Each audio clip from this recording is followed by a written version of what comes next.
Igrejas Presbiterianas em Barra do Sana e Segunda de Casimiro.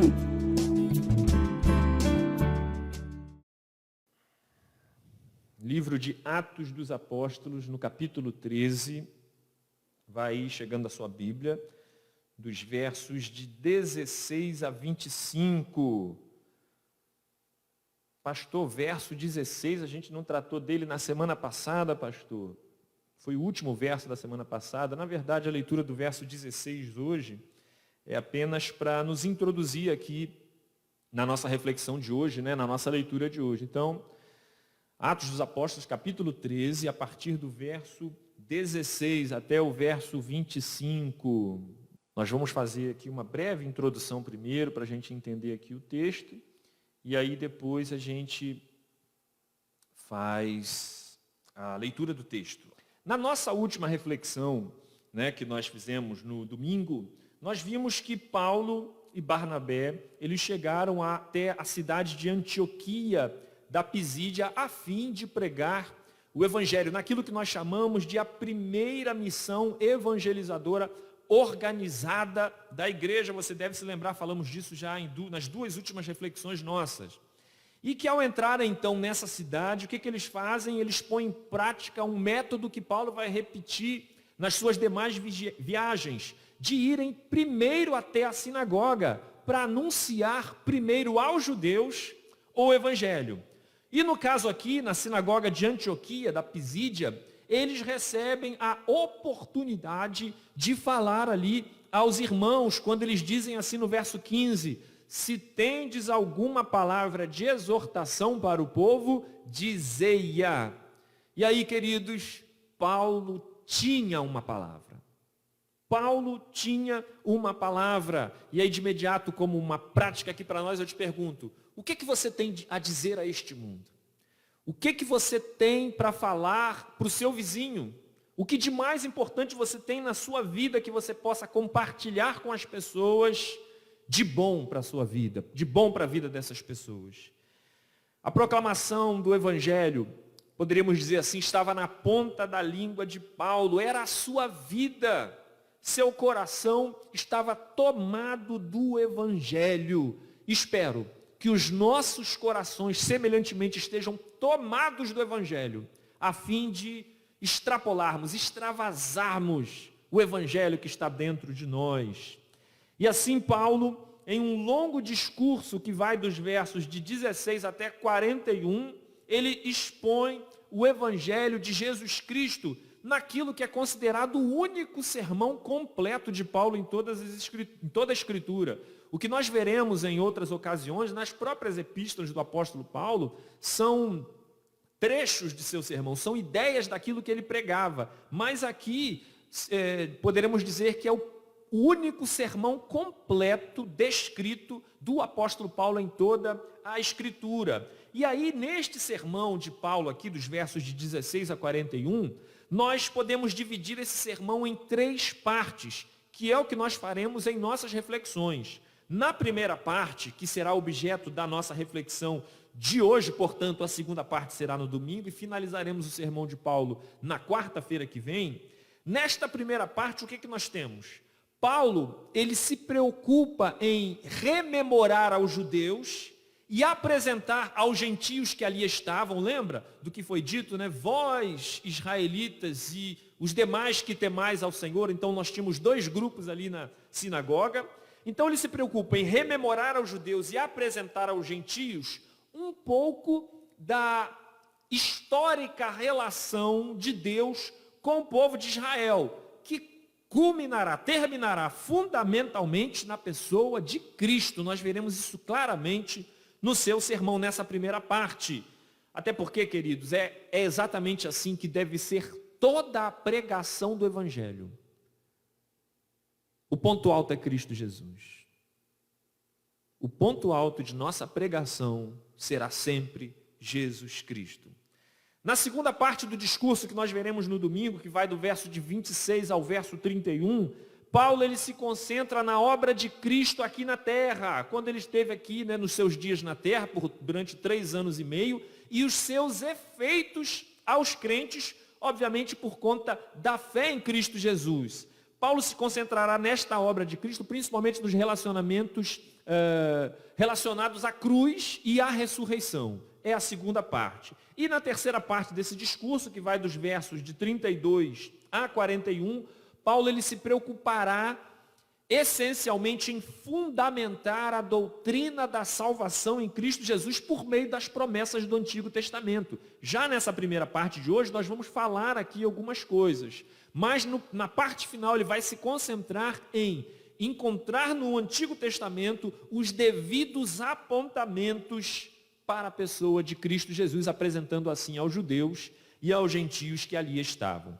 Feita essa breve introdução aqui, vamos então à leitura do texto, Atos capítulo 13, versos de 16 a 25. Eu faço a leitura e os irmãos me acompanhem, por favor. Diz assim, repetindo a leitura do verso 16, Paulo, levantando-se, fazendo com a mão um sinal de silêncio, disse: varões israelitas e vós outros que também temeis a Deus, ouvi, uma ordem para ouvir, não é ouve, né? Olha aí na sua Bíblia, é ouvi o que eu tenho para dizer. E aí ele começa, de fato, o seu discurso a partir do verso 17.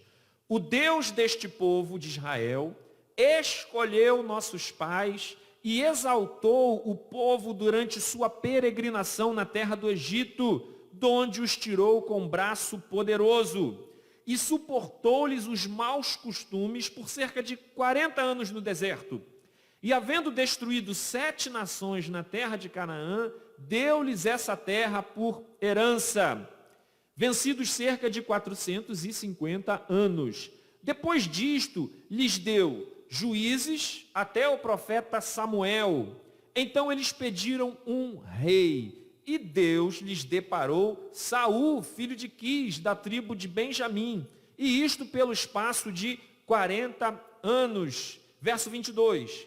E tendo tirado a este, Saul, levantou-lhes o rei Davi, do qual também, dando testemunho, disse: achei Davi, filho de Jessé, homem segundo o meu coração, que fará toda a minha vontade.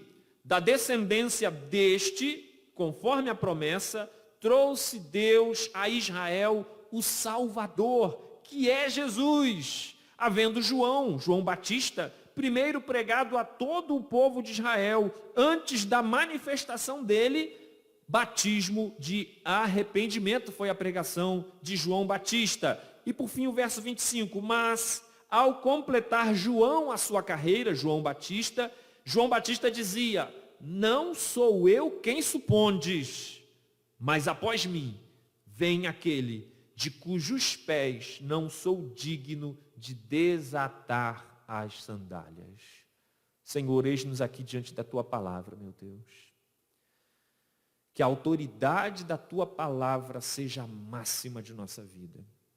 Que nesses minutos em que aqui estaremos meditando na tua palavra, que haja plena sujeição. Que a tua verdade, meu Deus, seja tudo para nós. E os nossos conceitos sejam aniquilados. A nossa própria vontade, aquilo que achamos ou deixamos de achar. Mas que o nosso entendimento, Pai, seja alcançado pela boa ação do Teu Santo Espírito nesses minutos. Dá-nos isso, em nome de Jesus, com o perdão dos nossos pecados. Amém, meu Deus. Amém. Então, queridos, vamos lá, verso a verso, relendo os versos e aí comentando. Versos 16 e 17, Paulo, levantando-se e fazendo com a mão sinal de silêncio, disse, 2 grupos que estão ali na sinagoga, varões israelitas, os judeus, e o segundo grupo, e vós outros que também temeis a Deus, ou seja, gentios, que estavam, de certa forma, se interessando pela lei mosaica, pelo temor devido ao Deus de Israel. E aí ele dá uma ordem, ouvi o que eu tenho para dizer para vocês. Verso 17, ele começa então o discurso.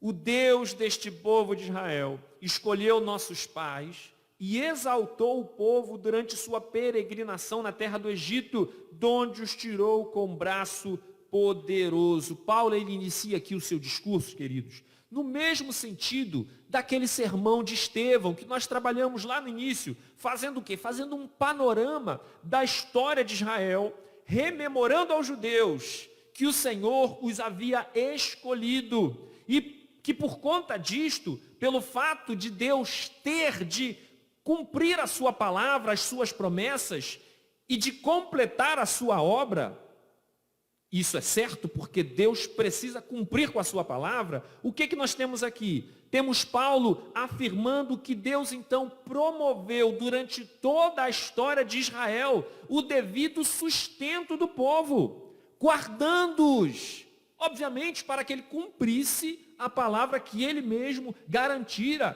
prometera ao próprio povo. Como na seguinte expressão usada aqui, donde os tirou com braço poderoso do Egito, fazia parte dos propósitos de Deus, tirar o povo da escravidão e levá-los para a terra de Canaã. Só o Senhor poderia fazer isso. Então o Senhor fez. Com braço poderoso os tirou do Egito e os levou até a terra de Canaã, como havia prometido. Queridos, nunca é demais lembrar para qualquer um de nós, principalmente quando passamos por tempos difíceis em nossas vidas, de que o Senhor é aquele que nos trouxe à existência, que nos tem chamado ao Evangelho e que com braço forte sustentará as nossas vidas até o fim, até o último dia. Esse é o nosso Deus, é este Deus aqui, que foi apresentado àqueles judeus na sinagoga e aos gentios que ali estavam. Por outro lado, ao rememorar estas coisas aos judeus, Paulo estava, de certa forma, dando um recado aos gentios que estavam ali presentes, porque eles puderam perceber na narrativa da história de Israel com o seu Deus, eles puderam perceber o quanto o Deus de Israel é fiel a seus propósitos, em como o Deus de Israel é comprometido com a sua palavra. Então, que informação importante que eles estavam recebendo, que pregação, que de fato apresentava o caráter de Deus para aqueles gentios. Verso 18, e ele prossegue dizendo, e suportou-lhes os maus costumes por cerca de 40 anos no deserto. Aí eu quero fazer uma pausa aqui e trazer a seguinte figura, para que os irmãos entendam bem o que o Senhor... E o que Paulo quer dizer com a apresentação deste caráter de Deus que suportou os maus costumes do povo por cerca de 40 anos no deserto? Queridos, um filho nosso, está aqui o meu filho, está aqui tocando baterias, nos ajudou aqui nessa live. Um filho nosso nunca deixa de ser filho, de ser amado,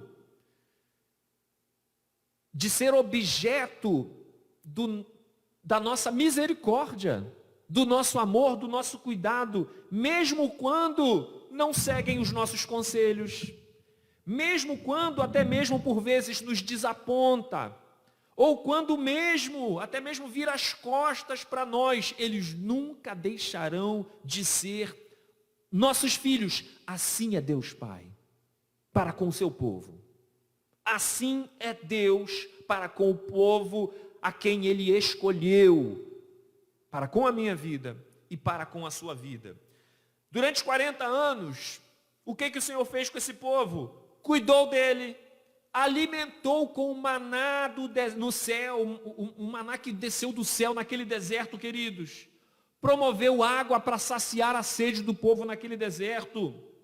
Cuidou para que as sandálias de seus pés e as roupas de seu corpo não perecessem durante esses 40 anos, está lá nas Escrituras, com o único fim, queridos, de manter o seu amor e o seu cuidado para aqueles a quem Deus havia escolhido.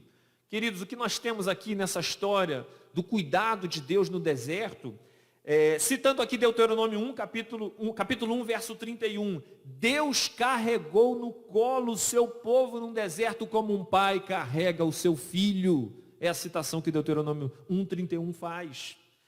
E aí, queridos, como dito aqui, Deus ainda suportou toda esta ingratidão do povo, vista em frases, e aí o que eu vou citar, em frases como quando, você deve se lembrar, quando o povo de Israel saiu do Egito e se deparou com o Mar Vermelho, e o exército de Faraó vem chegando atrás, ou seja, cercando tudo, não havia saída. Lembra disso, queridos? E naquele momento o Senhor teve que suportar frases tais como, abre aspas, será por não haver sepulcros no Egito que nos tiraste de lá para que morramos neste deserto? Por que nos trataste assim, fazendo-nos sair do Egito? Não é isso que te dissemos no Egito? Deixa-nos para servirmos os egípcios. Queridos, que coisa horrível. E ainda eles disseram, pois melhor nos fora servir aos egípcios do que morrermos no deserto. Você vai encontrar essas frases lá no capítulo 14 de Êxodo, versos 11 e 12. Mas prosseguindo, verso 19. E havendo destruído 7 nações na terra de Canaã, deu-lhes essa terra por herança, ou seja, mesmo diante das afrontas que Deus ouviu do seu próprio povo, frases de pura ingratidão. Havendo destruído 7 nações, ou seja, além do cuidado para com seu povo, Deus foi quem guerreou e venceu os inimigos para manter a sua promessa ao povo. E aí então deu a terra de Canaã por sua herança. Queridos, o Senhor havia prometido a Abraão, lá em Gênesis 12, verso 7, darei à tua descendência esta terra. Portanto, muito maior do que toda a ingratidão, toda a ofensa do povo, maior do que tudo isso, é a fidelidade de Deus para consigo mesmo. Por isso que em vários momentos nas Escrituras, Deus fala assim, eu jurei por mim mesmo, pelo meu nome. Verso 20, vencidos cerca de 450 anos, foi essa questão aí, né, do Egito até a chegada a Canaã. Depois disso, olha o que Paulo vai falando para eles, depois disso, lhes deu juízes até o profeta Samuel, verso 21.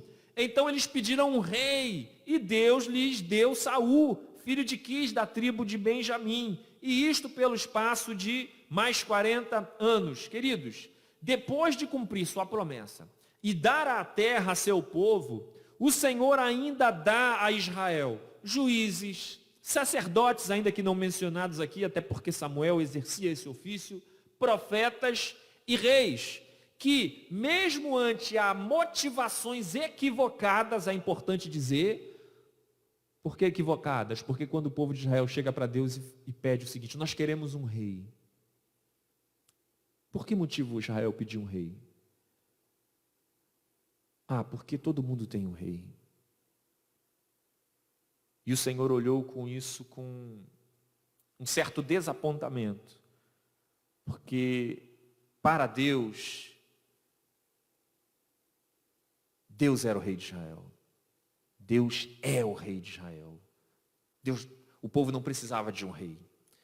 Então, mesmo suportando todas essas coisas, e ainda motivações equivocadas que fizessem o povo, inclusive, pedir um rei, todas essas coisas, juízes que Deus providenciou para o povo, sacerdotes, profetas e reis, tudo isso serviram tão somente, queridos, para que o Senhor pudesse de alguma forma manter a ordem no povo de Israel, dar direção ao povo, a fim de mantê-los com passos firmes no bom caminho, com o único intuito de preservá-los diante de si mesmo, sob os seus cuidados. O Senhor ainda promove tudo isso.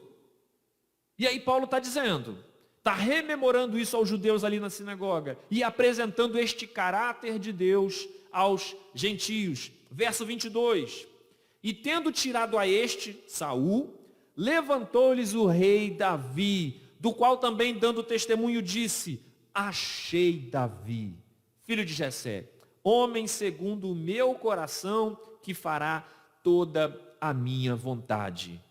Nesse ponto de discurso aqui, queridos, Paulo, usando de muita sabedoria, ele demonstra agora que, após um longo histórico apresentado por ele dessa relação de Deus com o povo de Israel, Deus acha a Davi, e ele faz questão aqui de enfatizar: achei Davi, filho de Jessé. Paulo ainda acrescenta aqui algumas características que Deus encontra em Davi, que está aqui na sequência do verso 22. Homem segundo o meu coração, que fará toda a minha vontade. O que nós temos aqui? Meus irmãos, nessa história de Israel com o seu Deus, nós temos aqui da parte de Israel muitos erros, mas também alguns acertos. Bons momentos e também momentos difíceis, como nós dissemos aqui, em que o Senhor enviou juízes, sacerdotes, profetas e reis. Mas o que nós temos aqui agora é Paulo demonstrando que Deus sempre procurou de fato cuidar do seu povo, abençoar seu povo, santificar seu povo, moldar o caráter do povo, a fim de fazer dele, como no exemplo de Davi, um povo segundo o coração de Deus e disposto a fazer a vontade dele, assim como Davi. Este foi o propósito de Deus em cuidar, em enviar juízes para formar um caráter de um povo segundo o coração de Deus e pronto, disposto a fazer a sua vontade. Eu não tenho como deixar de fazer essa aplicação para nós hoje. Tudo que tem acontecido na sua vida, os bons dias e os maus dias, as bênçãos e as piores notícias, se você de fato é um filho de Deus, um servo do Senhor, escolhido pelo Altíssimo, todas as coisas têm acontecido na nossa vida com o propósito de Deus nos moldar, fazer-nos agradável ao coração de Deus, fazer-nos seguir a sua vontade, obedecer a sua voz. Porém, queridos, mais do que apresentar aqui as características de Davi como exemplo a ser seguido pelo povo e também por nós, Paulo está aqui também rememorando aos judeus que a promessa do Salvador passava ou passa pela descendência de Davi, conforme a profecia de Isaías. Eu vou citar aqui Isaías 55, verso 3, que dizia o seguinte: inclinai os ouvidos e vinde a mim. Ouvi, olha aí mais uma vez essa ordem, ouvi e a vossa alma viverá, porque convosco farei uma aliança perpétua que consiste nas fiéis misericórdias prometidas a Davi. Que profecia preciosa! Essa profecia está falando de Cristo e da descendência de Davi, no caso que é Cristo. E Paulo está apresentando exatamente isto ao povo judeu. Pode baixar, está dando microfonia. Está baixo? Eu vou tentar falar mais alto aqui e você tira então para não ter essa microfonia. Queridos, e Paulo também, obviamente, que ele está usando aqui de uma maneira de tocar o coração daqueles judeus, principalmente porque para o judeu a pessoa, a figura de Davi é algo importante para eles. E ao tocar aqui, ao citar Davi, Paulo ele vai prosseguindo, indo ao ponto, verso 23, da descendência deste, Davi, conforme a promessa, trouxe Deus a Israel o Salvador, que é Jesus. Queridos, aqui está o ponto alto da pregação de Paulo e que nos ensina qual deverá ser sempre o nosso foco em nossa pregação: Jesus. Assim como nos nossos cânticos, assim como no nosso culto, o nosso culto precisa ser cristocêntrico, nunca antropocêntrico, em que o homem está no centro. Por isso que esse pastor aqui faz duras críticas a letras de canções, de hinos que por vezes nós cantamos em nossas igrejas, em que por vezes as canções elas só são da seguinte forma: derrama sobre mim, Senhor, me dá, Senhor, a tua promessa sobre a minha vida, Senhor, cura as minhas feridas, conquanto Deus possa nos dar todas essas coisas. Queridos, mas precisamos tirar o homem do centro do culto, muito mais da pregação. Então veja que o ponto alto da pregação de Paulo é Jesus Cristo. Assim deve ser a nossa pregação e assim deve ser a nossa vida toda. Toda a nossa vida deve convergir para a pessoa de Cristo na boa salvação que nos é oferecida graciosamente pelo Pai. Verso 24. Havendo João I pregado a todo o povo de Israel, João Batista, não nos esqueçamos, antes da manifestação dele, batismo de arrependimento. Então, nessa pregação sobre a salvação, nesse caminho proposto pela pregação para a salvação em Cristo Jesus, o primeiro passo sempre será esse: arrependimento.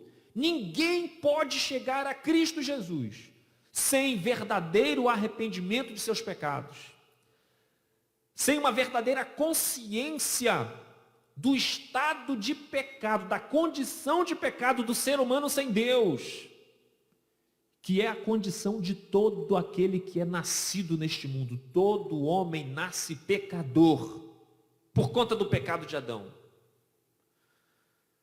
sendo necessário que a graça de Cristo intervenha em sua vida para que ele seja salvo. E este caminho da intervenção para a salvação do pecador tem de passar pelo arrependimento. Porque imediatamente antes do início do ministério de Jesus na terra, nós temos o quê? João Batista preparando o caminho do Senhor, conforme dizia a profecia, pregando arrependimento. Esta é a pregação de Paulo, que continua no verso 25 para nós finalizarmos. Mas ao completar João Batista a sua carreira, o seu ministério, dizia: não sou quem supondes. A fama de João Batista corria durante a sua pregação e multidões vinham até ele para que fosse batizado, batismo por arrependimento diante de João Batista.